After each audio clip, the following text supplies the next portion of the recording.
And here we are. Welcome back to the Redshirt Sophomore, where we never sit out. We're your hosts, MD and CD. What is going on today? Yeah, we're going back to the well. You guys loved it.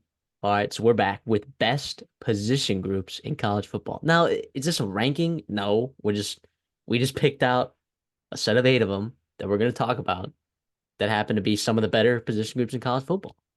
We wanted to Yeah. highlight them.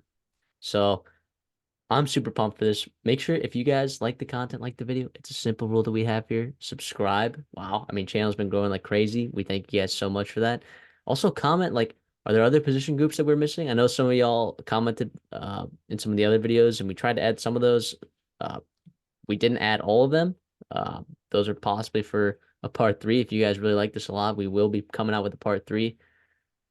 Can't wait for that. If you're listening on Spotify, please give us a follow, a 5-star rating, and maybe make your way over to YouTube because look, sometimes there's extra content on YouTube. Sometimes there's better graphics, that kind of help you visualize what's going on here. So I just encourage Spotify listeners to also maybe check out YouTube if you're not listening while you're driving in the car. So, CD, what do you got for us, man? I mean, No, this is except I, you put in the absolute work for some of the research on this, so I'm excited what you have to say about a lot of these groups. this is fun. I mean, you think you know stuff about these like groups where it's like, oh, I mean, obviously the Penn State running back room, whatever. But even like you get in the nitty gritty, and what makes these position groups so good is the elite talent at the top end and substantial depth and different versatile pieces, chess pieces, what they can do with them, and that's what qualifies them. So obviously, like you're gonna miss some rooms here where it's well, how could you not have X player or this player here? But no, like the group and the way that they're going to be used, that all matters and takes into consideration here. And not like I said, it's not a ranking. We're just highlighting some groups we want to talk about and really feel like you're going to be massive decision makers in conference races this year. Absolutely. So we got 7 like best position groups in college football. Like these are some of the top tier position groups.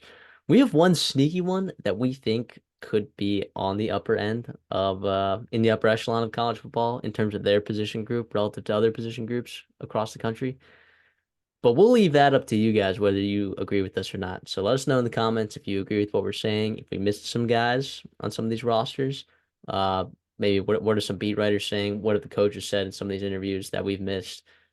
Yeah, I'm excited. Ready to get into it, CD? Let's do it. Let's start with Oregon, right? We already talked about their quarterback room, but let's talk about who those quarterbacks are going to be throwing to. This receiver room is loaded, right? It's loaded. I mean, it has to be in the top 3, top 5 in all of college football. The pure depth and like yeah, they even said Willie Stein, I'm sorry, and others have said like they're gonna plan on playing as many wide receivers at once as possible. There's a variety of skill sets on this team. They talked about doing 5 wide, which I think would be pretty deadly, especially with a guy back there, which we talked about in a quarterback video that can really decipher and like just dice up and really surgically dice up the defense and pick his plan, the matchup he likes, what's the defense giving him, and then yeah, I love it here. I mean, yes, you lose Troy Franklin to the NFL draft. Yes, was he really uber productive for you? Absolutely. But hey, we're gonna go and pluck a transfer portal guy to replace him in Evan Stewart, and maybe a different little skill set there, but doesn't mean he's not damn good. And he has turned quickly into an alpha in this wide receiver room for Oregon, like many of us expected. Yeah, I mean, he was a 5-star recruit coming out of high school, uh, over up there in near Dallas. I mean, he's a really good football player, right? I know A&M fans are not insanely happy with how things ended there.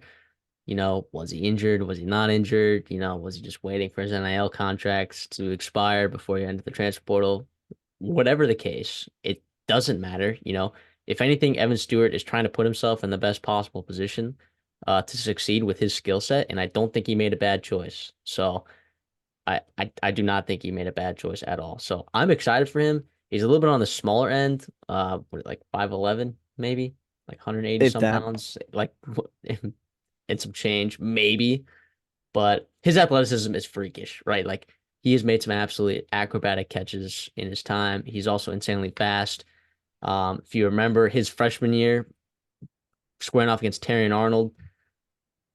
I mean, Terrion Arnold just got drafted, to the Lions in the first round, and he absolutely cooked Terrion Arnold every single time he was matched up against him. It was a matchup nightmare. It was a matchup nightmare. And this is a guy Yeah. who's on the smaller end, right? Terran Arnold's a decently sized corner. So yeah, fantastic player in Evan Stewart. Let's talk about another transfer. Let's talk about Trayshawn Holden. I'll let you kind of take over the Trayshawn Holden business. He's guy came in from Alabama, kind of, a little bit of the, looks like uh Tarzan plays like Jane type thing, early on his career at Alabama, big physical dude. Obviously, struggled to find a field, consistent playing time. Bama had a year or two where they had some openings right on their roster, and wide receiver was a need, and they were hoping Holden would develop into that. Never really came to fruition at Alabama. Last year came over to Oregon and put together some nice things. He didn't start every game, but he played a lot of snaps, did some nice things for him. And again, it's a nice complement to your smaller receivers and Evan Stewart and Tez Johnson we'll talk about later. Holden's a little bit bigger bodied, can match up with some physical corners, moving to the Big Ten. Yeah. Yeah. I mean, I like this a lot. And then we keep going down the list here, right? And then you get to Tez Johnson, right? And you're like, wow, not only is this guy productive, right?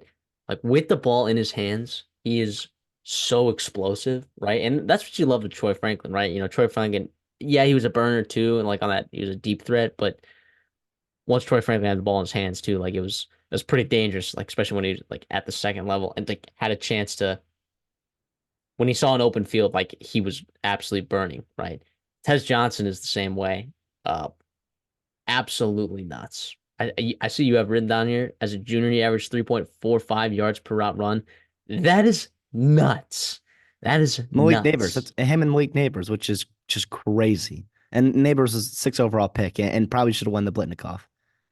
Yeah, and a 93.4% open target rate, 99th percentile of all FBS receivers. So not only is this guy explosive when he gets the ball in his hands, right? Sometimes you get some of those guys where like you're like, oh, this guy's explosive, like Malachi Corley, for example. So they're gonna like send him on little short crossing routes, bubbles. They're gonna try to get him the ball in his hands as much as you can, but under 5 yards.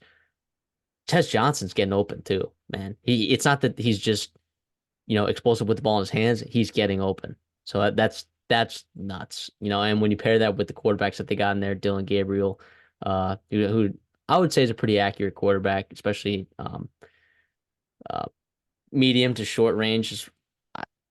This feels like it's going to be nice for Tez Johnson. We're talking about a very good season possibly for Tez Johnson. Well, and I mean, he had over 1,000 yards last year. But yeah, I think specifically with that run up to catchability is Gabriel can just put it on the dime and hit him in stride to be able to do things after. I mean, he had nice rapport with Bo Nix, who obviously had a connection beforehand. If you don't know that story, I'd encourage you to look it up. It's really beautiful. They're actually adopted brothers, which is awesome. And so obviously, Tez Johnson came from Troy, undersized guy, not many questions to see if he could hold up in the Power Five conference, and he was unbelievable in his first year at Oregon. Comes back, him and Evan Stewart, Holden, and whoever we'll get to next is going to be a dynamic duo. And speaking of who we're going to get into next, I want to talk about Gary Bryant Jr., former highly rated recruit, right? From USC, transferred in last year, a lot of buzz, started a lot of games. He can do a lot of things for you. Maybe the production didn't quite line up with the recruiting pedigree, but there was also a ton of production to go around in front of him. And also not even mention Bucky Irving with that passing game as well. Took away a lot of touches from Bryant. And I think he's a guy that's going to be put in a nice position this year, especially if you're going to have these teams that are going to be keying on Stewart and Johnson and Bryant, what he can do from the outside and even in the slot as well, especially if you're running 4 wide, 5 wide, and you're going to have multiple slot receivers on at the same time. And you're playing their fourth or fifth or sixth DB. And it's like, wow. Or if you're like matched up on a linebacker. I mean, that's why I think Willie Stein is going to have a field day with these wide receivers. What say you? I agree. I mean, he was productive, 400 yards, 4 touchdowns on 30 receptions. Like played a lot of football, and he was, like you said, he was a highly rated recruit. And also, he's got pretty sure hands. In the time that we've seen him play, he's only got about 3% drop rate, which is, pretty good. It's better, actually, it was best on the team, for people that played in more than 12 games.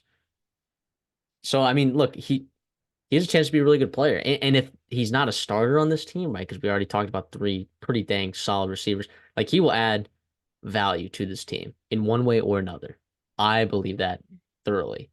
Um, Just good talent, man. I mean, again, another kind of smaller receiver, 5'11", 185. Like, it'd be interesting to see the makeup of these wide receivers seems to be they're pretty small, right? They're pretty small. But let's get into a guy that's a little bit bigger. Let's talk about a 6'2", 215-pound Jurian Dickey, 5-star out of high school. He's just a good football player, man. Yeah. You have to look at the physical traits, right? And you have to look at what the team is lacking, which is some of those physical traits. And you got to think that there might be a chance for him to excel in a role that, uh, to excel in a specific role on this team, you know? Yeah, no, he was a guy that obviously came with a lot of pedigree, expectations in year one, but obviously he was buried on the depth chart and also got hurt as well. And he was kind of recovering. It just slowly got to him. He didn't feel better. He didn't say he felt better until November. And by then he played 5 games or 4 games plus the bowl game 5. So he maintained his red shirt, which was nice for Oregon and for Dickey as well. But yeah, another guy, he a little bit bigger, like you said, physical tools are out of this world, just like the reason why he was a 5 star. Different complement, two guys like Johnson and Stewart and Bryant as well. In the mold of Holden, but a little bit more explosive, in my opinion. And just get you a nice versatility. And again, why we love this room because the different bodies, the different like mechanisms that you can do, and different route concepts and everything you want in an offense, explosive offense. Dickey gives you that presence there as a young guy in the room, eager to learn and get better going into year two. Absolutely. And then another guy though that has physical traits in this team, this wide receiver, again, this list is long. That's why we're talking about this team because this list is long, right? Kyler Casper, 6'6". I think he played at 205 last year. I don't think we'll see if he gets up to the weight that he wants to get up to, which is about 220 pounds. He did not have a lot of reps last year. I think he took about 50 reps in the pass snaps or 50 pass snap reps. So that's about 50 routes run. Mm-hmm. Ran pretty much everything from the outside. I mean, that's what you would expect him to do, like let's get that big guy on the outside. Did not show any sort of production in these meaningful games at all. But, again, another guy to look out for that has super physical or great physical traits. And if he can put on that weight and kind of carry himself well, and, he could even find himself some reps here. Yeah, Stein has been a guy that has talked up Casper all spring, and a guy that's really coming into his own in year two. Again, a different kind of body, 6'6". I mean, you're thinking about Deuce Robinson type over in USC with that speed and that size at 220 now, sure-handed. Obviously, a guy that wants to go up and get everything that he can catch the ball. But yeah, the Stein talked about last year how they only played 4 guys because they can only trust 4 guys, and I think part of that was the development or lack thereof of Casper, and then also Dickey not being healthy. Now you bring in Stewart to replace obviously Franklin, and also you got the development of year 2 guys here, and that gives you the confidence to play 4, 5, 6 guys in a game in this rotation. Again, different versatility, different things you can do to really take advantage of the strengths that are your offense and Dylan Gabriel. Yeah, I agree. Do you know what's funny? I'm looking at the stats right now.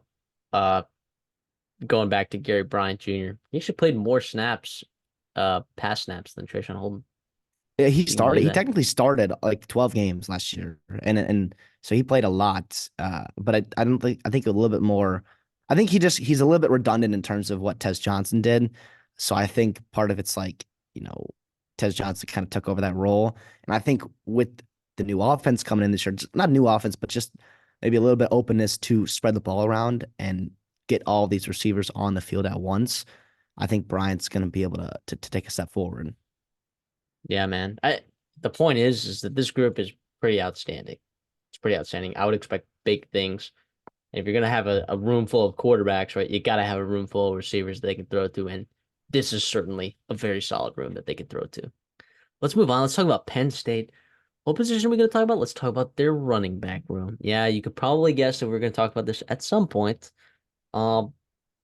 Look, we'll spend very little time talking about Nick Singleton and Kaytron Allen, which, by the way, are both very good running backs.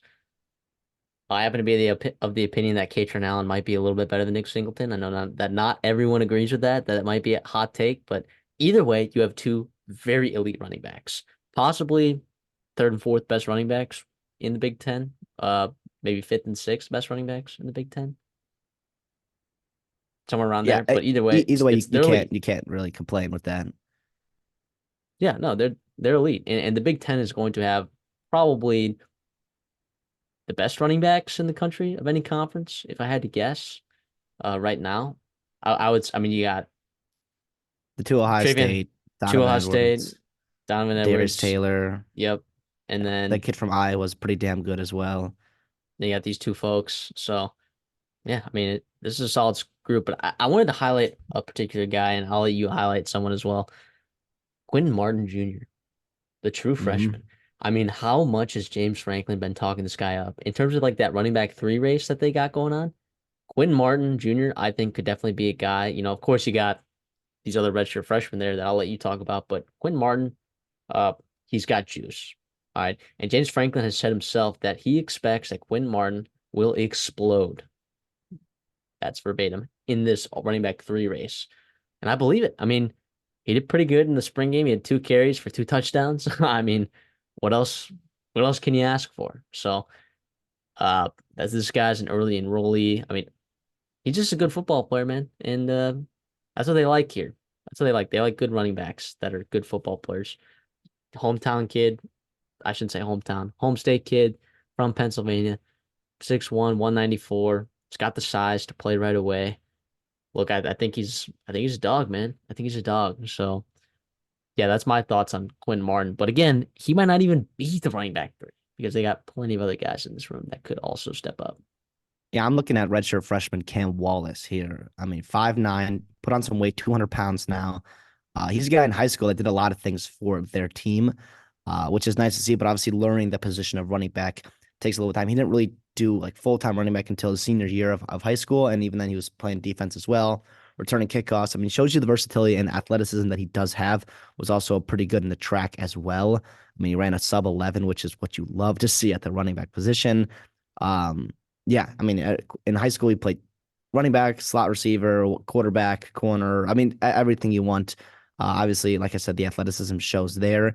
Came in as a little bit under the radar guy. I think he kind of got buried in just an elite Georgia class a couple of years ago, and it is what it is. I mean, sometimes these guys fall through the cracks. Penn State found a good one in him. He had a nice spring game. Has had a nice spring as well to complement Singleton and Allen, and give you some juice there at RB3 or 4, depending on what he earns as well. Yeah.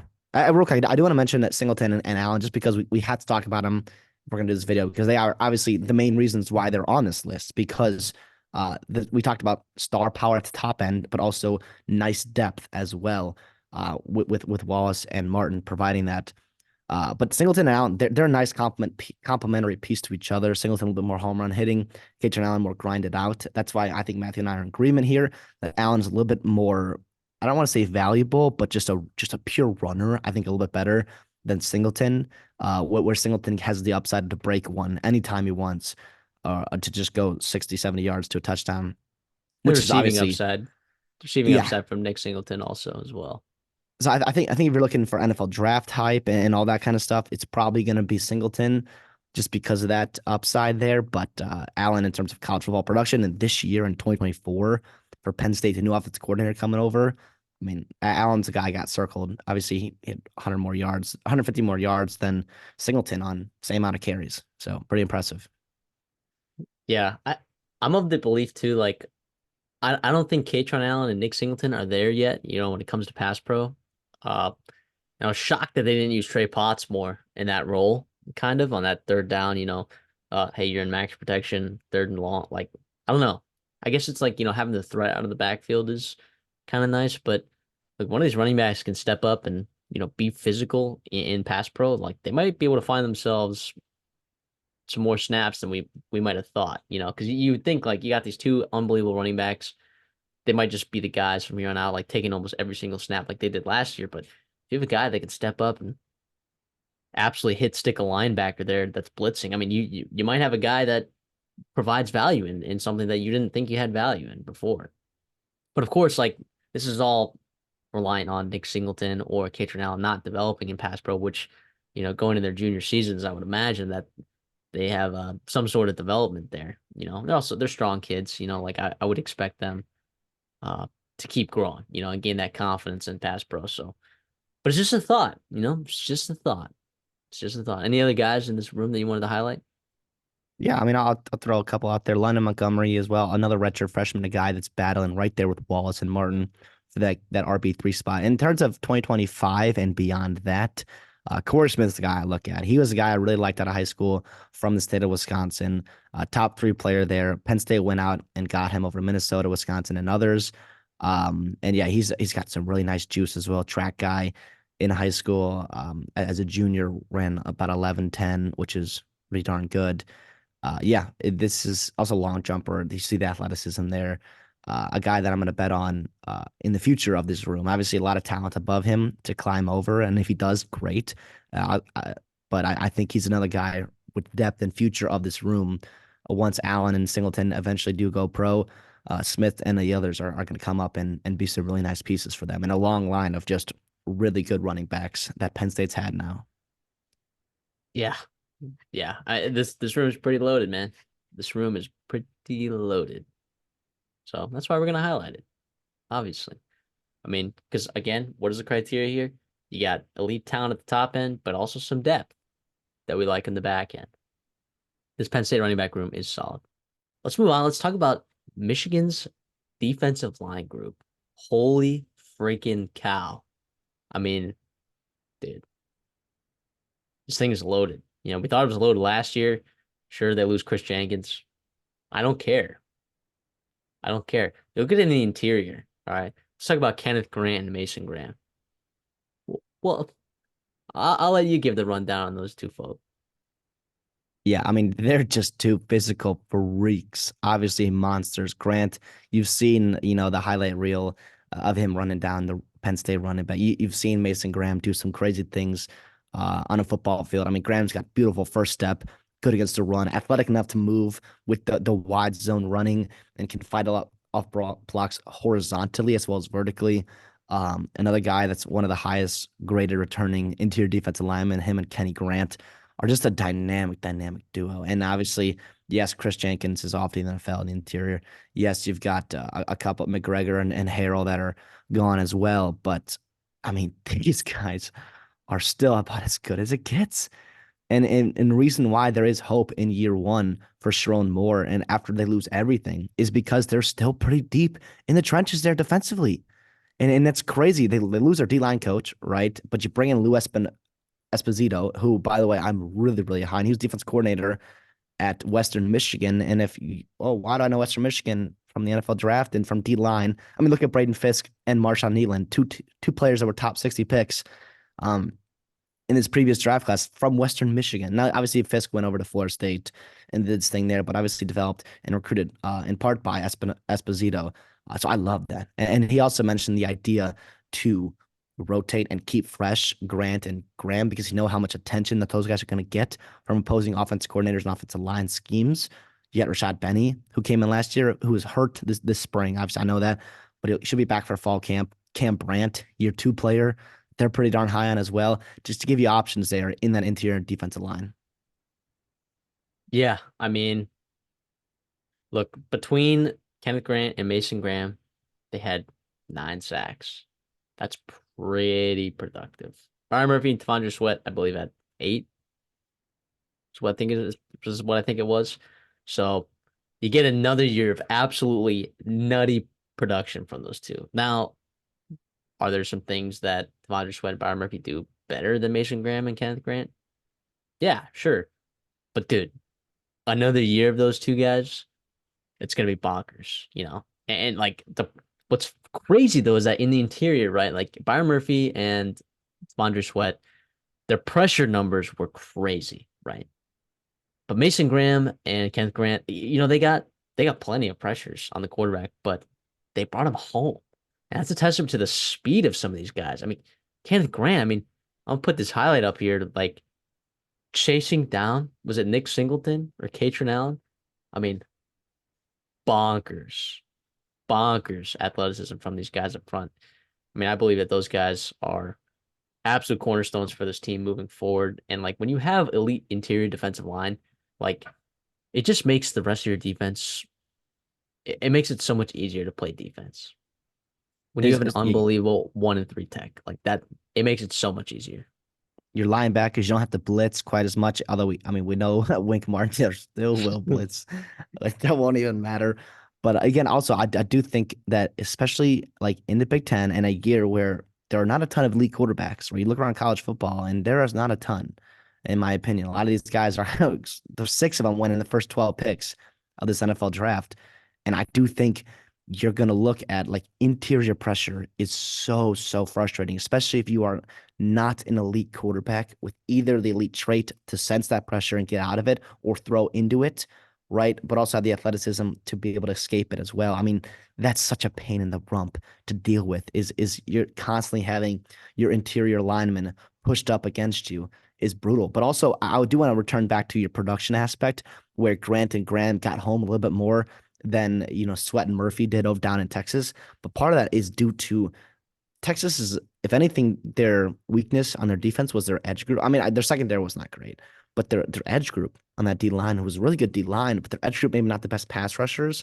And I do think that's where what makes this D line room complete is that you're going to have that interior pressure from Graham and Grant and Benny, but you also have, I think, pretty darn good and toolsy edge rushers as well. Josiah Stewart, Derek Moore, guys who have gotten a ton of snaps in their career. Derek Moore looking to really take a next step into being a damn good pass rusher as well.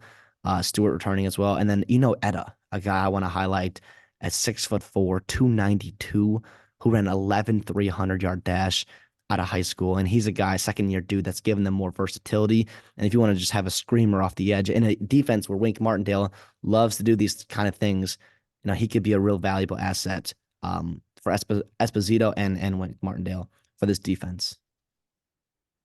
Yeah, I mean I think 11 sacks between Josiah Stewart and Derek Moore combined, which look, I don't think what Ethan Burke and Baron Sorrell combined for 7, and I guess the same amount of pressures. This is a this is a good defensive line group, bro. I mean, like you said, like having just a good edge group like that, and like what is Wink Martindale's defense gonna look like when you have like you line up like basically 6 guys on the line of scrimmage, and you tell these 20, 21-year-old kids like, all right, who are you gonna block, right? Who is it gonna be? Figure it out, right? And you have all these stunts, and then also too, like if you just like get some of these athletes in space, like even these big boys, if you just get them in space, like and moving around, like they're dangerous. They are dangerous roaming back there in the backfield. I have a feeling that like you're not going to see a huge drop off in this Michigan's defensive production, despite having a lot of draft picks. It's going to be the offensive production that I think is going to be a huge question mark for this Michigan team. But like this defense is going to keep them in games, man. It's going to keep them in games. That's what It's we talked about it's it. so Yeah. talented.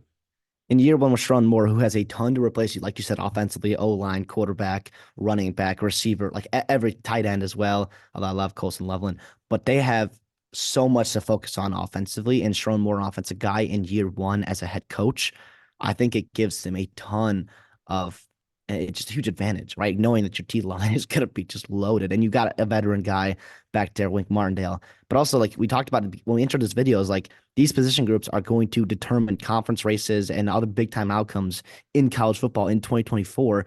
And you're looking at Michigan's schedule, and I just instantly I want to take the under because I'm like, well, you play 3 top 10 teams probably, and you might trip up, on the road over at Washington. You got USC coming into town, yada yada yada. But at the same time, like I physically struggle to take the under. I don't know if I can because of how good this D line is and the floor that it gives you in the Big Ten, where you're playing teams like Illinois, Michigan State, Minnesota, USC, Northwestern, Washington, Indiana, all these teams that like just by pure willpower and force of this D line that you can just go out there and it doesn't matter what you do offensively. You could run the ball, not turn the ball over, and you could just overwhelm these teams and these quarterbacks. And it's such a luxury to have, and a testament to how well they've recruited and developed there. That to have the kind of depth where you lose 3 guys to the NFL and you still have arguably one of the best defense line groups in the country as well. So it's incredible. And I know Graham and Grant were two highly sought after guys in this portal, even though they weren't in it ever.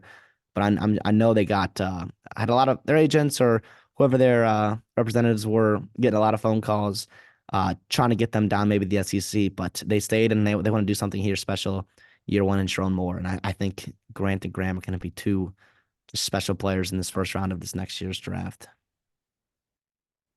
Let's move on. I want to save our sneaky position group for the end. So I'm going to skip that one. Let's talk about Texas A&M's defensive line group here. Yeah, it's pretty loaded here. Okay. You get Nick Gordon, who was the Big Ten sack leader, right? Absolutely dominated the spring game, right? Guy was a Bryan High native, right there near College Station. Yeah, that guy's pretty good at this game. He's pretty good at football. Okay. If you thought that, you know, oh yeah, they lost a lot with Walter Nolan. Okay. What about Shamar Turner? Like his upside, he potentially's got first round written all over him if he produces the way that he can. And Shamar Stewart, I know Coach Elko has had wonderful words to say about Shamar Stewart, uh, pairing up there on the edge with Nick Gordon. And then also look at some other guys too, like DJ Hicks as a sophomore, as a true freshman, he was fantastic, I thought, in his limited role, right? But you had Isaiah Rakes, transfer out of there. You had Walter Nolan transfer out of there in the interior. So you're gonna need someone to step up in the interior. That means Shamar Turner probably is moving to the inside. You're gonna get DJ Hicks that's gonna need to step up, who I think can absolutely, I mean, former 5-star, absolute weapon.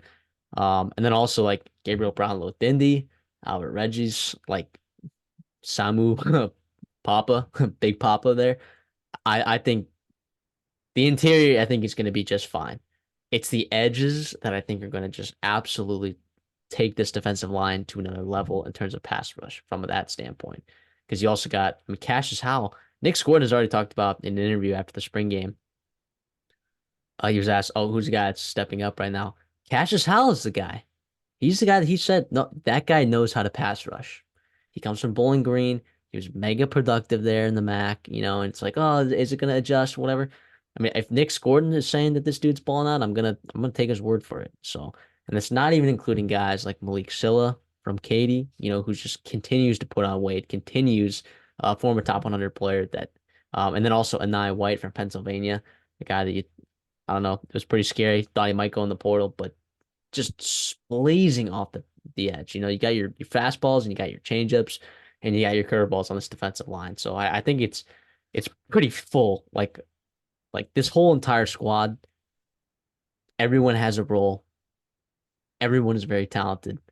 This is one of the best defensive line groups in the entire country. I know we just talked about Michigan and how good they were, right? And we'll talk about another defensive line group down the road, but this is certainly one of the best defensive line groups in the entire country. No, I absolutely agree. And to me, I love the versatile pieces that are in this group. You have your body eaters, you have your screamers off the edge, you have your just physical freaks in Stewart and Scorton, and as well as Turner, just a matchup nightmare, inside or outside, and then Howell as well, veteran guy, seems to be impressing a ton. I want to ask you here, though, similar to Michigan, where they lost three guys in the NFL draft, you Texas A&M lost 30 players to the portal, five of them on that D line, including four to Power Five schools. You got Fadil Diggs, obviously LT Overton, Isaiah Rakes going to Auburn eventually, and obviously the headliner Walter Nolan. I want to hear your thoughts on are you worried about the depth of this group here because they lost five guys that could have been difference makers in this room, or are you not worried about that? Um, I guess you could say it's not as like deep as it was last year. Like DJ Hicks was hardly seen in the field last year. He only played in 9 games. That's depth right there. That is depth. But the reality is like, yeah, sure, Isaiah Rakes was like pretty good. The biggest loss is gonna be McKinley Jackson, right? Like we talk about like an absolute body eater, like that dude's 320 pounds. Um, just so powerful. Doesn't have a lot of finesse, in his pass rush game, but in terms of like from a run stopping standpoint, like we saw in 2022 when he got hurt, that defense was completely different and they could not stop the run. They could not. And it literally was because of him, which is wild. So you're hoping that Shamar Turner, can be that guy while he's not as big, but definitely like a good football player in there. You're just really hoping that DJ Hicks can step up in the interior, right? And he's not like huge, more of a three tech, than McKinley Jackson's like one tech, 6'5", 290 pounds.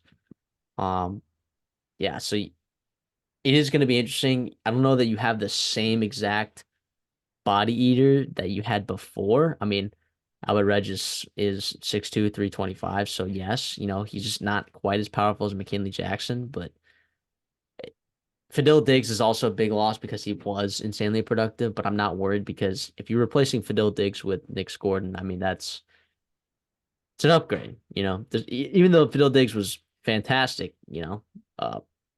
Nick Gordon is an upgrade on that edge. So I'm not worried about the depth.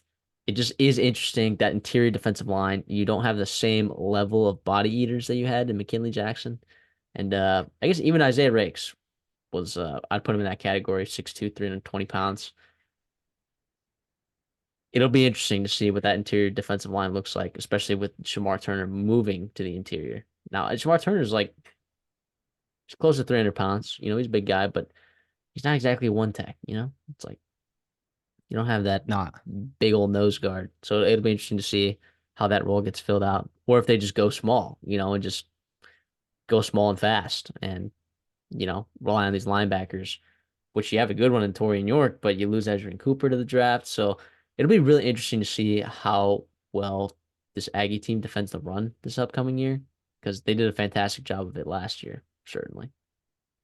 yeah, do want to ask you here. Sean Spencer, our new defensive line coach for Texas A&M. Obviously, a lot has been made. You lost Elijah Robinson over to Syracuse, who was an incredible recruiter, a cornerstone of A&M's program. Obviously, you're not going to expect Spencer to be a guy like Elijah Robinson, but in terms of this D-line group, do you like Deshaun Spencer? You believe in the versatility? He's going to find the right pieces. To me, it looks like you have a ton of pieces here, and yes, you're going to have to almost you know cut some guys out of position maybe to get the best four guys on the field at once. How do you feel like he's going to handle the rotation, keeping guys fresh, but also putting them in the best possibilities to succeed? Look, I mean, yeah, it's about Sean Spencer, but I think the reality is you're giving Mike Elko more tools on this defensive line than he ever had on this defensive line, which is crazy because he had guys like the Marvin Leal, he had guys like Michael Clemens. Uh, he did work with Fidel Diggs at one point. Like, what I think is going to happen, right? Because you're not going to have all these three down sets, right? Because you don't have the body eaters to do that, or three down lineman sets. Mike Elko has this tendency to like put five or six guys on the line of scrimmage, and basically just say, "Hey, who's coming? Figure out who to block." Late shifts. I mean, I think Mike Elko is going to have a lot to work with. So I think it's like more on what Mike Elko wants this defense to be, than it is about like managing these subs and all that. I think that's just going to come naturally because we haven't even talked about Rylan Kennedy. I mean, so there's definitely it's deeper on the edge for sure than it is on the interior, but you're just hoping for guys like DJ Dix and Gabriel Brownlow Dindy to really take that step and live up to their 5-star name, which I think they both can for sure. He also got Rodas Johnson, just another veteran guy coming over from Wisconsin. I do want to ask you here about that versatility that there is going to be if there's five down linemen. Who's going to be the guy? Who are the guys that can step back in pass coverage? Part of the reason why Dallas Turner was so valuable to Brian Flores and the Vikings is because he has that ability to do that. Who on this team can do that for the NMD line room? You're talking about edges? Not really. I mean, Anai White, you could say, but like, I don't know, maybe Rylan Kennedy. I'm not sure. I'm not sure that's exactly how. I mean, Shamar Stewart's dropped in coverage some as well. I think he's athletic enough to do it. Him and I wide. I think they're athletic enough to do it, or even just like spy a quarterback, or just sit in the middle. That soft zone right there. Actually, correction, Um, he is not. Shamar Stewart does not drop in coverage. Now that I got the numbers in front of me, I think he's athletic enough to do. I know he's huge. I know he's he huge, is. but I He think is he's athletic enough to cover a tight end in the flat to go out and get a running back who's released on a little bit of a, um, just an out route or whatever. Fadil Diggs did a lot though. Brazil So who's Diggs gonna did it a replace lot. him? Is it Scylla and Anai White? Well, the question is it like, is it Nick Gordon? Like he played I, 131 coverage snaps. Like, but here's the thing: you don't want him dropping into coverage. That's the thing. Like, he did it though. He did it at Purdue. You know? which is, I mean, but I do think it helps you because at Purdue, I mean, yes, I like Ryan Walters and I trust him defensively, but I trust Mike White or Mike Elko a little bit more.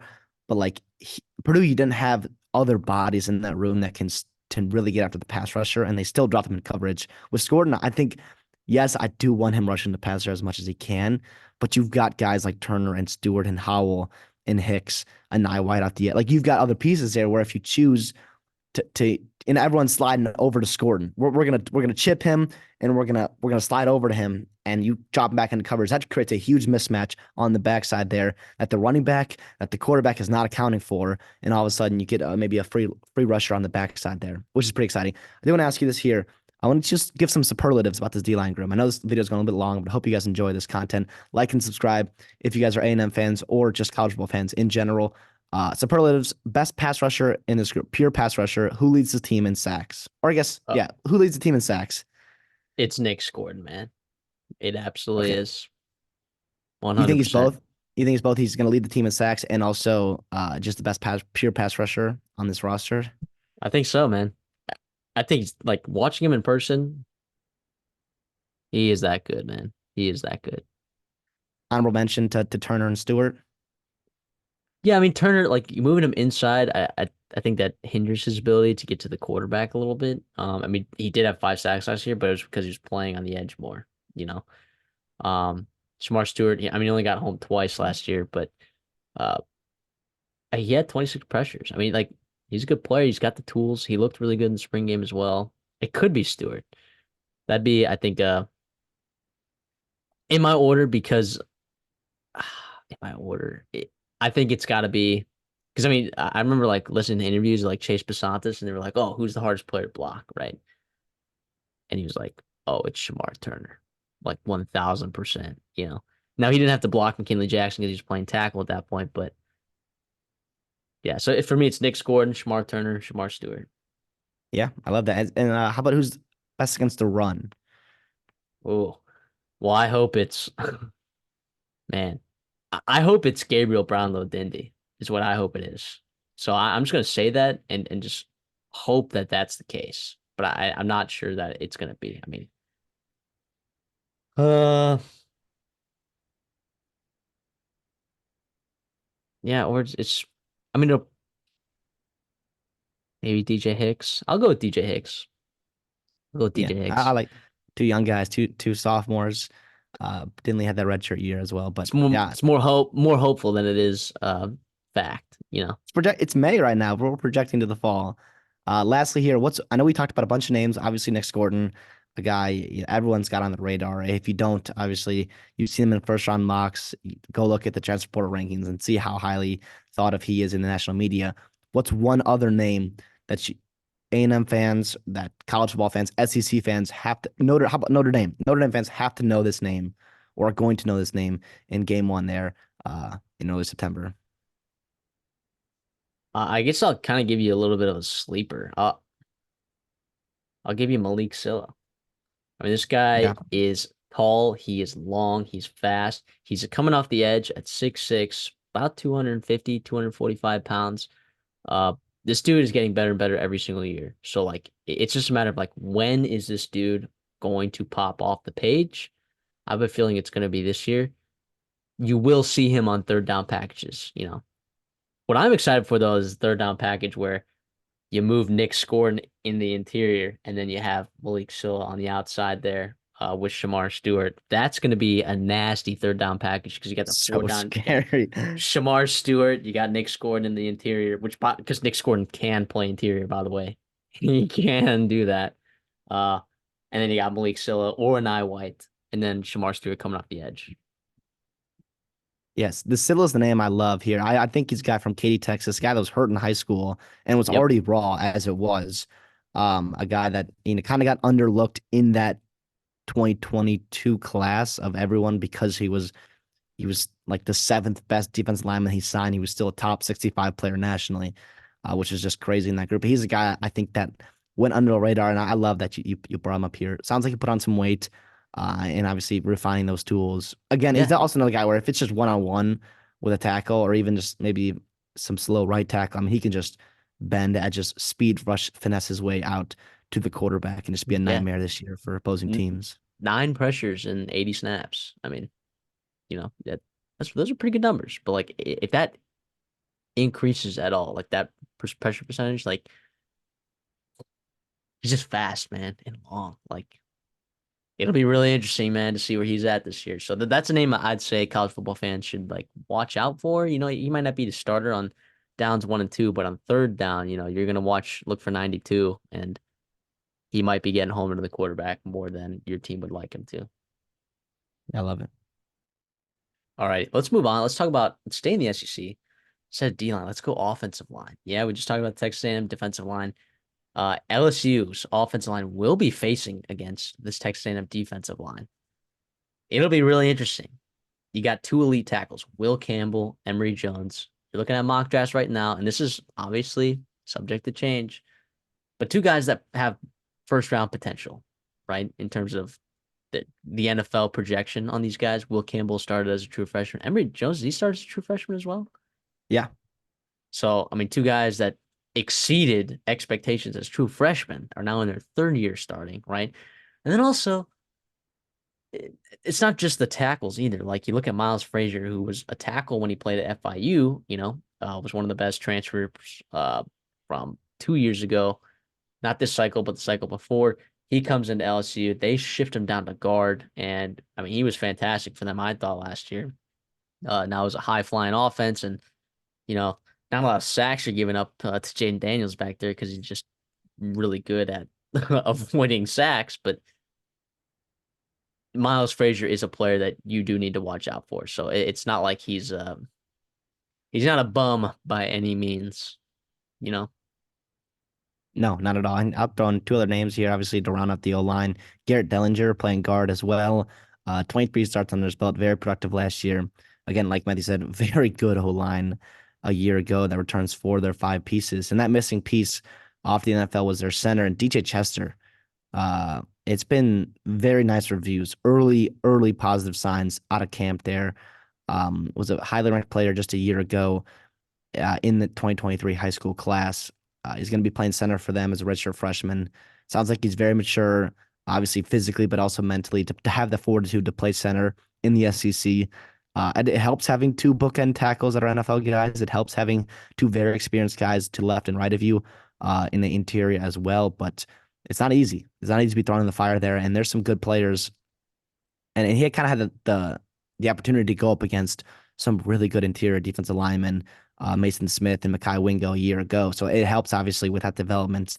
And Chester looks to be that fifth piece for the LSU O line room, which makes it just so good. I mean, you got two tackles there that forced a guy like Lance Hurd into the portal, who's going to be the left tackle day one for the Tennessee Volunteers in 2024, and a guy that we're super high on. Everyone was high on a year ago, and he just couldn't see the playing time because you've got Will Campbell and Emory Jones, and it's not just them. Like we said, there's three other guys that are pretty damn good as well. Now, are you concerned about the depth of this offensive line at all? Like we got five guys that we know are really, really, really solid, and that I don't think hardly any offensive line in the country can say that. Like, are we sure about the depth of this offensive line? I'm not sure that I'm sold on the depth here, but to me, the reason why they're included in this is because the five across, right? It's not just like, like in running backs, you got a one, a two, a three. Like the offensive line's different. If you have five guys that can actually go out there and ball, I'm gonna give you the benefit of the doubt, even if you're not as deep. But however, if a couple guys do go down to injury, like we saw this happen to Tennessee last year, it could be detrimental. It could be detrimental. Yeah, I mean, you signed some nice guys. I mean, well, first of all, your depth, by the way, is Lance Hurt. And like that in 2024, it is very hard to have depth at the O line. Look at Alabama right now. I mean, their swing tackle just got arrested. I mean, there are a lot of teams in a lot of trouble here to have that depth O line wise. If you have to play a guy like Weston Davis or Cohen Eccles, two guys that are pretty highly rated recruiting wise, and I know we're high on as well. from the state of Texas, but it's tough. It's going to be tough sledding in the SEC there. But I think what puts them in this category is that the understanding that there are it's hard to have depth in O line here. I don't know many teams that have, you know, 8 to 10 guys that they love, and because if they love them, or it's the best kept secret in college football. Because if they loved them, they'd be on other teams as well, or at least be talking to other teams. But you got Tyree Adams a year ago. You signed Bo Bordelon, 2 guys that can back up your tackles. I think that staff feels okay about. Obviously, you'd love to wait another year to get those guys in year 3 and year 2. Um, in your O line group. I don't like playing young guys at O line, especially in the SEC, but some guys are built for it. I don't quite see many people on this roster that are, which is it is nerve wracking, especially with breaking a new quarterback, Garrett Nussmeier. You get new running backs, new wide receivers. It's tough, but you got 4 of the 5 pieces back. It makes me real excited, especially for if they can stay healthy. This could be probably the best group in college football, or one of. Yeah, let me ask you this. So, do you think this is going to be like running back by committee, or do you think that there is a guy in this backfield that's going to take over? And like, how much does this offensive line, like, how much will they help with the success of this, uh, with this running back room, which is, all new guys, pretty much. I'm not all new guys, but you lose Logan Diggs, right? No more Noah Kane, right? You got Caden Durham, Josh Williams, Caleb Jackson. It'll be interesting to see, like, how much does this offensive line, like, going to help this team kind of figure out these running backs settle in? I'll throw John Emery in that too as another guy that's leaving, even though he wasn't super productive for you last year. Yeah, it's massive. I mean, Logan Diggs found a lot of success late in the year, which is nice for LSU. But your best running back was Jaden Daniels, and it was kind of just scramble around and do things that especially things that only he could do. Part of the reason why he won the Heisman Trophy a year ago. I mean, 85-yard scamper. I mean, yeah, he's incredible. I do think this O line does help with that.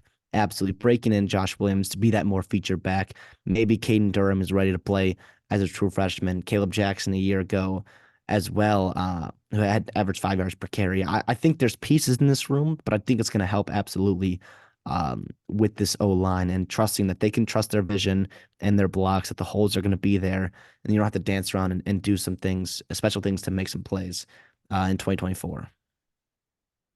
Yeah, Josh Williams, 55 carries for 284 yards, 5 touchdowns, right? Caleb Jackson, 31 carries for 165 yards, 4 touchdowns, right? So there is some experience there in the backfield, but not as productive necessarily as Logan did. Although they both were over 5 yards a carry, you know. But part of that was that like you said, was Jaden Daniels just having him in there. Like, are you losing an extra guy because you have to account for Jaden Daniels, which you wouldn't have to necessarily account for Garrett Nussmeier? I don't know. I don't know, but it'll be interesting to see uh, how this offensive line is going to impact, not only the pass game, of course, with Garrett Nussmeier breaking in a new quarterback, like you said, but also this run game and what it could possibly be, what its identity will be in 2024. Let's move on. Yeah. Let's talk about another. Oh, did you have another point you want to make? Yeah, I want to add real quick. Will Campbell is a guy that's a pretty, I don't want to say popular, but a really like I'll say popular, like long shot for #1 overall pick in the NFL draft. I mean, obviously with maybe no elite quarterbacks as we sit today, and next year Will Campbell's going to be a guy that has some real upside there. How high he can go in the NFL draft. And I think that speaks to his tools, but also his production. I mean, 2 years in the SEC, him and Emory Jones have been staples for LSU for a couple of years now. Obviously, boosters this room. Absolutely. Absolutely. Let's move on. Let's talk about another offensive line group. Let's go to Texas again. Now, this Texas offensive line group, you lose Christian Jones at right tackle. Okay. Yeah. But you have Kelvin Banks Jr. over there anchoring the left side. Absolutely bonkers. That was another guy like Will Campbell that came in as a true freshman. He's committed to Oregon, flipped to Texas, and he has just been a road grader ever since. He's been so good. And the other guys in this offensive line, I'll just say, are reliable. Like Jake Majors, I think he's pretty solid. I think he got some criticisms, like early in his career, but I thought last year he played fine. The last year was fine, right? And then even Hayden Connor, think is okay. I mean, DJ Campbell. I mean, what are your thoughts on this offensive line for Texas this upcoming year? Yeah, I love it. I mean, I highlighted just like Will Campbell highlights LSU's. Kelvin Banks might be even better than Will Campbell. He is unbelievable. He has been a stud since he just came on as a true freshman for LSU, obviously, or for Texas. Obviously, yes, losing Christian Jones does hurt for you. We like Jake Myers. We like Hayden Connors. I love DJ Campbell. I think he's going to be a guy that's really going to rise up boards. Former 5-star guy, big dude. Really excited to see what he can do. And then at right tackle, it sounds like it's going to be Cameron Williams, who started at right tackle, by the way, a year ago in place of Cameron Jones, who was hurt. Not Cameron Jones, Christian Christian Jones. Jones, who was hurt in that Kansas State game. By the way, they ran for 6.2 yards per carry, right? Against a pretty good defense in Kansas State. Dude, and Uh, Cameron Williams is huge. enormous. Huge. If you It, slide it, him into guard there, like, and you have him and you have DJ Campbell in that guards, like the sheer amount of weight that you have. I mean, you're averaging like what, 360 pounds, 300 almost in your guard positions alone. Like that's crazy. That's nuts. yeah, to be honest, I mean, Cameron Williams listed at 360. I think he's a little bit bigger than that. I would not be surprised to see that Yeah. at all. But I Campbell's mean, huge as well. so, but so what would you expect this offensive line to look like? Do you think Cameron Williams is going to be playing right tackle, or do uh Yeah. you think that's what the case going to be? So it's going to be Cameron Williams and DJ Campbell. Are they going to be on the same side? Yeah, I believe. Yeah, that makes sense. I Because know. Obviously, your right tackle. I mean, he's kind of a prototypical right tackle. because Hayden Connor Um, played left guard, like so you're sliding DJ Campbell in at so I guess you're like right guard, and so you have the absolute mass that you're going to have on that right side is going to be absolutely bonkers. You yeah, know. Campbell played right guard all last year, and was really nice for them. Yeah, I think that's awesome, and a team that's yes, the flash that Sarkisian gets, and that Worthy and A.D. Mitchell and Jatavion Sanders and Quinn Ewers, all the highlights that and the hype that they get deservingly so. Steve Sarkisian loves to run the football. He loves to run the Well, football. except against Washington, but you know. Yeah, I get that. I get that. But in terms of like what his identity wants to be, Yes, that correct. was crazy. I think his roots are he wants to run the football. And I think he realized moving the SEC, like you have to do that to be able to run the football, to have any kind of chance with the pass rushers. We talked about A&M's D line group. Like you do not want to play them come, Thanksgiving and not be able to run the football. And I think this all line gives you that opportunity to do that. Yeah, I mean, it is pretty nuts the kind of depth that you have in this running back room too. It's not as deep as it was last year, but it's gonna be good. Like CJ Baxter is a dude, guys, is a dude, and with the mass on this Texas offensive line, like we can expect CJ Baxter to be probably statistically one of the better running backs in the SEC. Absolutely, I have no doubts about that. You know, as much as that hurts me to say as an Aggie, he's gonna be really good. He is gonna be really good. Right? So, and then also in that running back, you still got is Savion Red still there, or did he transfer out of there?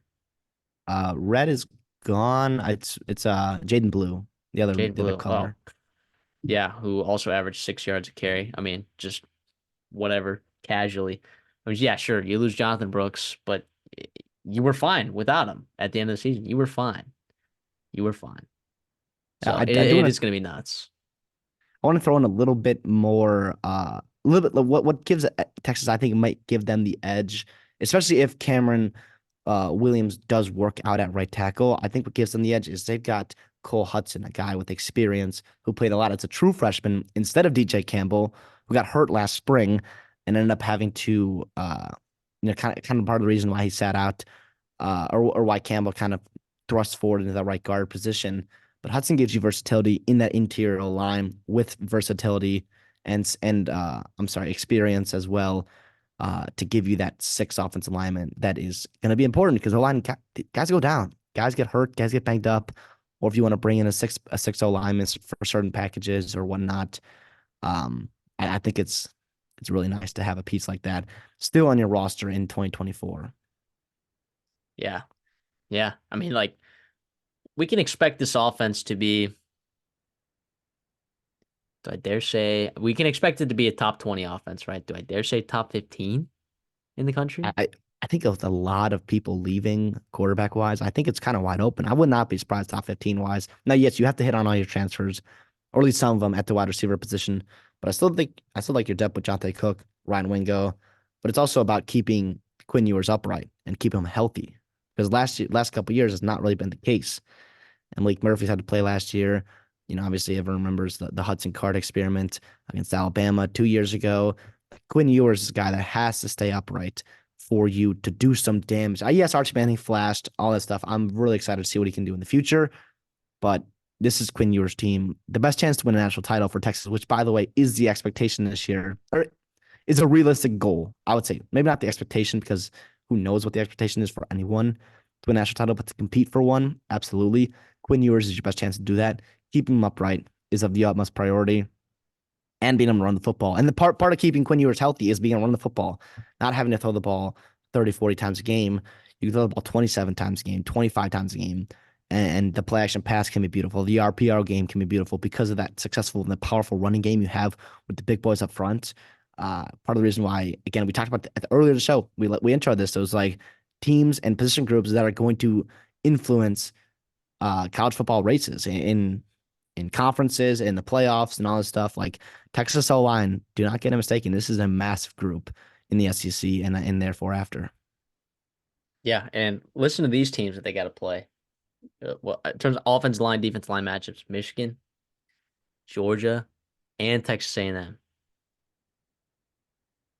I mean, that it's gonna be absolute clash of the Titans. I'm very excited to watch those games and see how Texas offensive line fares against those schools. And I think it could work out. I think it could work out. I mean, they were good. They were a good group last year, so no reason that they can't take another step this year. And DJ Campbell versus Kenny Grant and Mason Graham is going to be awesome. I Right. cannot wait. Just pure masses. Just Oh, boom. I it's going love to be that. awesome. If you love O line, you love big boys. It's going to be great to watch early in the season. Actually, was that like week 3? Fantastic. Let's move on. Let's talk about Notre Dame's defensive back room. Yeah, I know what you're thinking. You're like, who's over there besides Benjamin Morrison and Xavier Watts? Well, let's talk about Benjamin Morrison and Xavier Watts before we move on. Okay. Benjamin Morrison. He was a true sophomore last year. I mean, did you watch the Ohio State game? Did you watch Marvin Harrison Jr. do absolutely nothing? Yeah. I mean, look, if there was a game that you were to point to and be like, okay, Marvin Harrison Jr., yeah, sure, he should have won the Blintnikoff in 2022, but he certainly did not deserve to win it in 2023. This would be the game that you would probably turn on and be like, yeah, Benjamin Morrison absolutely locked him up. So, yeah, you're looking at a guy in Benjamin Morrison that has been productive, not only against the good talent that they play against, but the elite generational talents Benjamin Morrison has put in the work, right? Yeah, I mean, and he not even just Marvin Harrison, who, by the way, like you said, the only game other than Indiana when they were breaking in a couple quarterbacks. I mean, in Rutgers when it was weird weather outside, like Notre Yeah. Dame was a big time game, and they hit a lot of targets in that game, and they only caught three of them, and two of them. I mean, one of the catches on Morrison was just an acrobatic catch. Morrison was in perfect position. He even kind of got to the ball, and it was a beautiful catch by Marv. But I mean, he did it to USC, right? They had their worst output of the year offensively. I mean, Morrison. I mean, yes, it helped. Uh, Last year having is it Cam Hart across from him, but Yeah. Morrison Who's was gone the now? guy in Went to that the room. NFL. Yeah, Morrison was the guy in the room, and I expect him to be, top three, top five cornerback in a pretty loaded cornerback class, in my opinion, with Denzel Burke, obviously Trav Hunter, but Benjamin Morrison to me is right in that tier one of elite lockdown corners that gives Marcus Freeman the versatility to do a lot of things with his defense.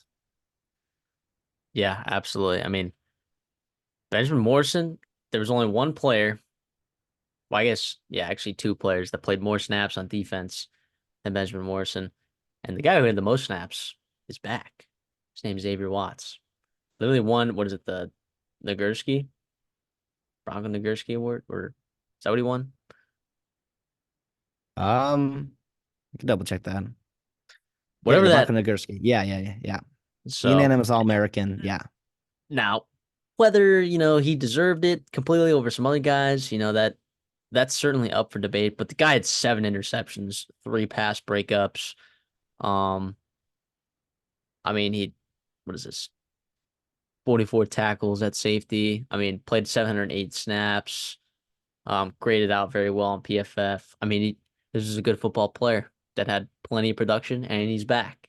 So anytime you got a season uh award winner, such as the Bronco Nagurski Award winner, and you have him coming back. Like it's not often that you have the Nagurski Award winner coming back, you know? Yeah, and especially alongside a guy like Benjamin Morrison. Absolutely. But he's a guy that kind of took him a while to get going in his career. I mean, he eventually made 4 starts at the end of his junior season. And then he really hit the ground running this offseason and into this year. Um, just incredible. Obviously, starting to get the interceptions to rack up. Nice game against Ohio State as well. Duke, USC. I mean, he was very, very good for them, and a guy that, like I said, gives them versatility to do things in that back end, which Marcus Freeman loves to be able to do. And for Notre Dame. Yeah. Well, let's talk about like some of the other guys. What about, I mean, look, who's going to play opposite of Benjamin Morrison, right? That's the question. Yeah, you It's got got two to, guys there competing for it. It's Jaden Mickey and Christian Gray. I mean, both these guys, young kids, second and third years. Um, Gray's a true sophomore. Mickey, I believe, is third year guy.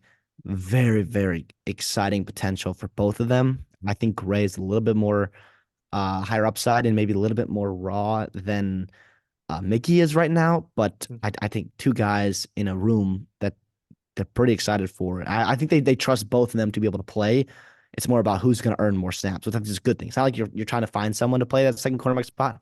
It's who's going to earn it over the other one, because they're both deserving of it, which is a great problem to have for Notre Dame. yeah. I mean, Jaden Mickey played more snaps, but if you look at like PFF's coverage grades, now obviously we take them with a grain of salt, okay? But the only person in the secondary that graded higher than Christian Gray was Benjamin Morrison, you know? And this was, 123 snaps, so it was a pretty decent sample size there, if you ask me. I mean, but I always point to the fact that, while PFF grades are good, they're not perfect, because Tanner Morgan, I believe, was like a top 5 quarterback in like 2021 or 2022 or something like that. 2019, he was No, no, damn no. good that No, year. no, no. I'm not talking about that year. I'm talking about on PFF. If you look at the quarterback rankings, it was like 2022 or 2021 where he was graded out as like one of the best quarterbacks in the entire country. And I was like, that I would have a different grade. If I was working for PFF, I would have a much different grade.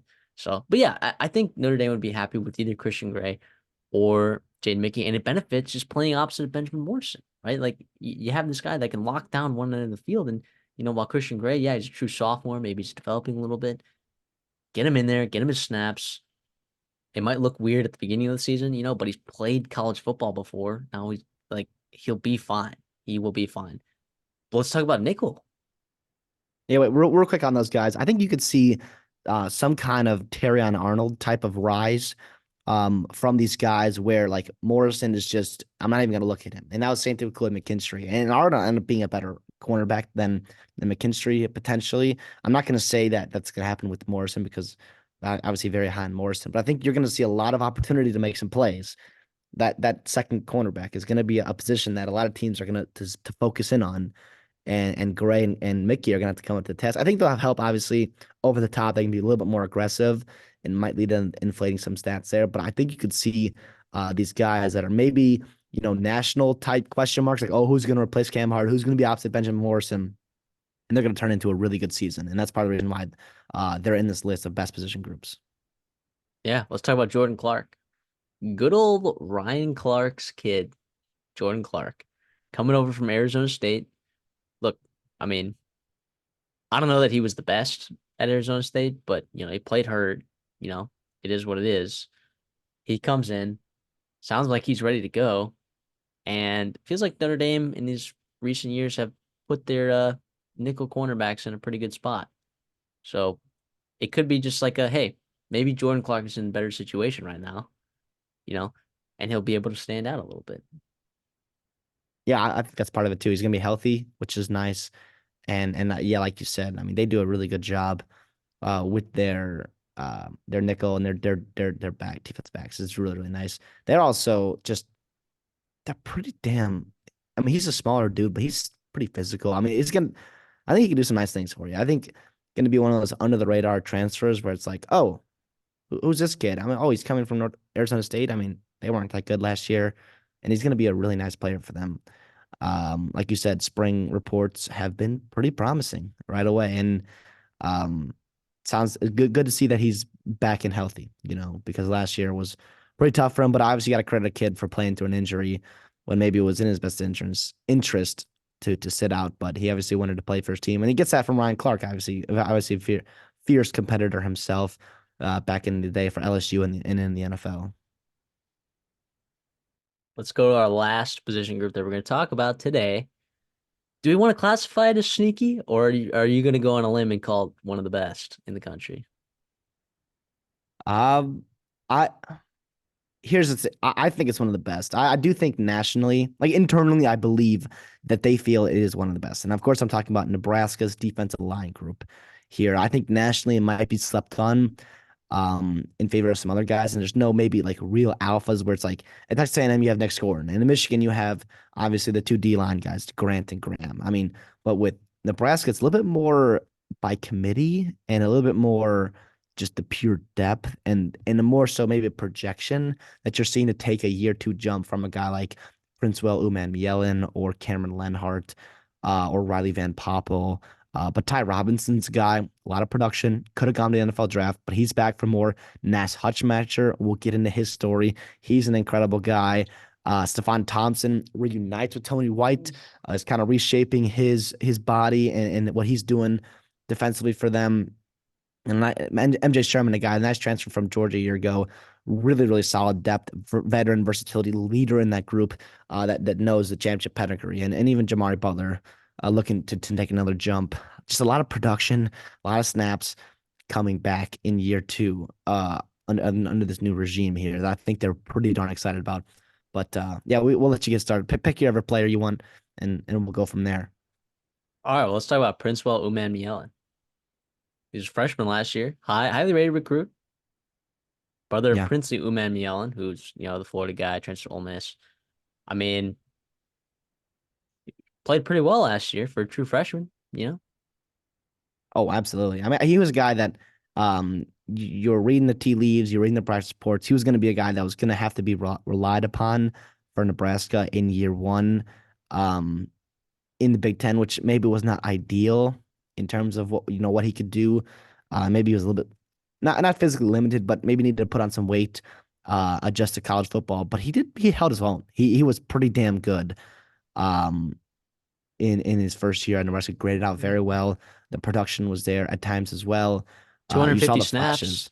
He had 22 pressures and 250 snaps as a true freshman. That's not bad at all. Yeah, Actually, it's 22 pressures in 142 pass rushing snaps. That is not bad at all.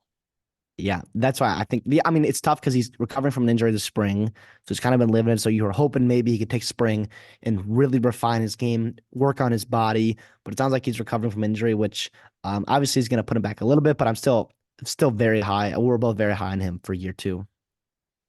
Yeah, I like him a lot. Let's talk about him. I don't know how to pronounce his last name. Is it Nash Hutmacher? Hutmacher? Sure, Hutmacher? don't Sure. matter. He's a stud. Doesn't matter. Doesn't matter. He's awesome. I mean, dude. What do we say about big boys? What do we like in big boys? We love versatility in their high school sports. If you're playing wrestling, or if you're wrestling, if you're playing basketball, even baseball, track and field, probably the field emphasis there. We love that. That shows athleticism, that shows versatility, explosiveness, all things balance that translate hand-eye coordination, that translates directly to hand fighting and just the battles that go on in the trenches, both offensively and defensively. We love that. And Hushmatcher is a pretty damn good one of them. You tell us about that. Well, I mean, he played at 6'4", 330 pounds. Okay. Also, let's talk about the discipline here to cut, what was it, 50 pounds to wrestle at what he wrestled at? And also, 285 heavyweight. 285. he also was a good wrestler, like he was good. He was a good wrestler.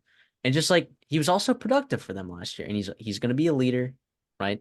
Uh I don't know that he'll be eligible for the draft this year. It'll probably be next year.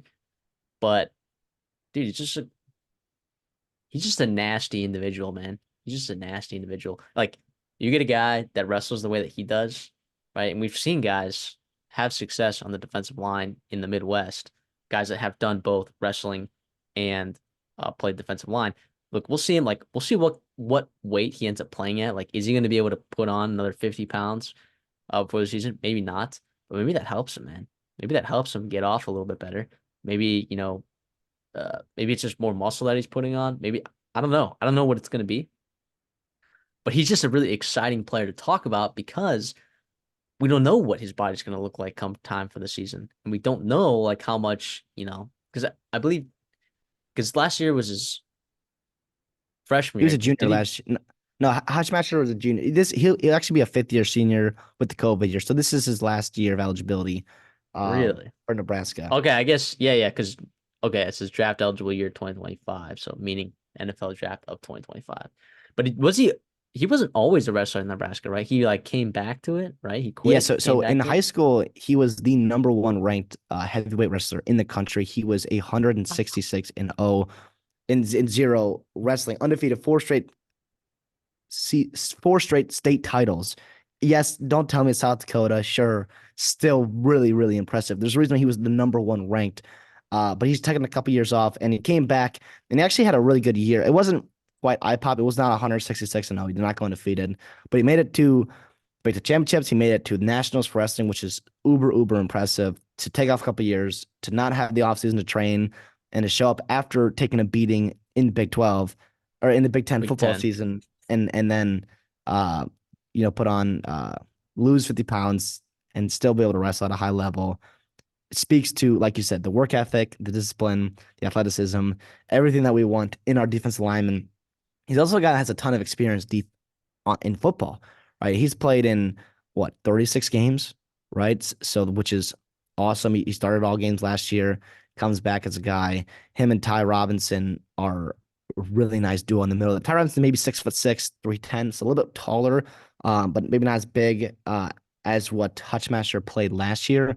But maybe you bulk Robinson up, you get a little bit more frame left to add on him to play a little bit of nose or maybe that interior guy, and you can keep Hushmasher to be that athletic guy that he is after losing all that weight. So maybe that's what you want to do versatility wise. Obviously, you have that sticking on the interior D line, Riley Van Poppel, right? A guy put on 12 pounds from a year ago. Another one of those guys who played a lot freshman year. Got some nice experience. And with Hushmasher wrestling and with Robinson kind of, limiting his reps in the spring, like Van Poppel's gotten a ton of reps and a ton of runs with the ones against a pretty damn good O line in Nebraska. But he's a guy that they're excited for in a year two jump to maybe spell Hussmatcher and Robinson to be able to make that versatility and to keep those guys fresh. Yeah, no, I agree 100%. Yeah, it's a pretty good defensive line group, if you ask me. It's pretty good. I mean, do you want to talk about Jamari Butler? I mean, he graded out pretty well on these numbers, if you ask me. Yeah, he's a guy that started about half the games he played last year, played 11 games, so 6 starts. He's from Mobile, Alabama. I believe this is going to be his fourth year after COVID. So he's technically going to be a junior. I'm sorry, fifth year junior with the COVID stuff. So it's kind of hard to keep track of all these guys. But he's kind of gotten better every single year. He's been in the program. He obviously set career highs. Last year was just another Seven guy sacks. really exciting, really Seven exciting for him. sacks. Um, yeah, and another guy versatility wise, probably playing that D end group. He's a little bit smaller than the guys we've talked about. He's only 6'4", 245. He's probably put on a little bit more weight than even that. But yeah, he's a nice piece. Another edge guy that can do some nice things for them. Yeah, I agree. What about Cameron Leonard? Yeah, another guy, similar vein as Princewell Uman a guy that was from the jump was forced onto a role um, that was going to be some things, and he had a nice sack against Shador Sanders in week 2 there. I think he had a sack against Minnesota as well, week 1. He did some really nice things in fall camp and then translated to early September as well. But then he kind of got derailed by an ankle injury and it kind of messed up his the health and everything explosiveness that he had in year 1. Still finished out pretty well, but maybe didn't grade out as well as he would have wanted to. But I think he's a guy that's getting a lot of buzz again in year 2 for Nebraska to take another jump, just like Uman Miel and just like Van Poppel, another piece in there. I mean, that's we've talked about what 9 guys right now. We got 9 guys, 8 guys that we've mentioned that are just really nice pieces and rotation guys, different things that you can do defensively for Tony White, who's by the way fantastic defense coordinator, a guy that obviously had some head coaching opportunities, maybe took denied a couple of them to stick with this group here and really make the most of it. Maybe improve his draft or his stock just a little bit more. But yeah, Cam Lenhart's a guy that I think Big Ten fans you should keep an eye on because he's going to come play your team and it's going to look pretty darn good in year 2, I think. Well, that's gonna do it, guys, for our best position groups in college football, part 2. If you guys like the video, just hit the like button. It's that simple. It's kind of a rule that we have around here. Make sure you guys are subscribed as well if you want to stick around for more content. Like we said, look, if you're here because you were listening to our NFL draft content, that's over. All right, we're back. Okay. We are full-fledged, full steam ahead for this college football thing, right? If you're listening to this video right now, we'd probably be, well, maybe a day out from going to Italy. So CD and I are actually going to be pumping out videos for you guys ahead of time. So make sure you guys stick around because there's going to be something every single week for you guys to look into. And look, there might be some extra stuff on YouTube, you know. So I'd try to convince our Spotify folk that, hey, maybe you should also subscribe over here at the YouTube as well. Keep your Spotify following and your 5-star rating, obviously, but maybe skedaddle your way over to YouTube. Maybe catch out some stuff that CD's excited to put out these next couple weeks. All right, you got anything for us on the way out? No, I hope you guys enjoyed this video. Obviously, a very fun one to make. Dive into some pretty high profile groups. Like Matthew said at the beginning of the video, if we miss anything, let us know. If you agree with us, let us know as well. We love hearing from you guys. You guys have been awesome, and continue to support our channel, and we'll continue to pump out the best things we can for you guys. Alrighty, and we'll see y'all in the next one.